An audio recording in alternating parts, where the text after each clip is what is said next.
Këshilli Administrativ i Institutit të Sigurimeve Shoqërore zhvilloi një ditë më parë mbledhjen e radhës në drejtimin e kryetares së tij, njëherëse ministre e Ekonomisë dhe Inovacionit Delina Ibrahimaj, ku miratua rezultati financiar i institucionit për vitin 2025.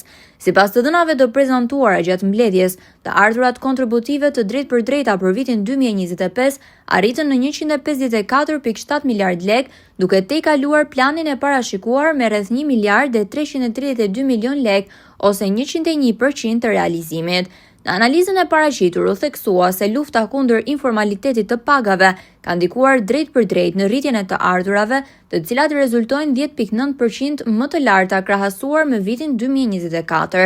Po ashtu, gjatë vitit 2025, në skemën e sigurimeve shoqërore kanë kontribuar drejt për drejt 839.910 persona, ose rreth 31.500 kontribues më shumë se një vit më parë, duke shënuar një rritje prej 3.9%. Këshilli Administrativ miratoi gjithashtu projekt vendimin për përditësimin e mënyrës së llogaritjes së pagës maksimale për kontributet, si dhe përjashtimin e pensionistëve të vetpunësuar nga detyrimi për pagesën e kontributeve të sigurimeve shoqërore.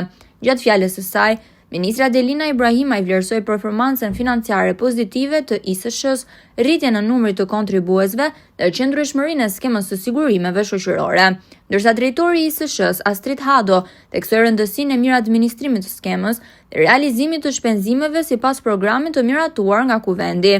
Sipas drejtuesve të institucionit, ISSH do të vijojë fokusin gjatë vitit 2026 në rritjen e të ardhurave kontributive, përmirësimin e cilësisë së shërbimeve për qytetarët dhe zbatimin në kohë të politikave qeveritare në mbështetje të familjeve shqiptare.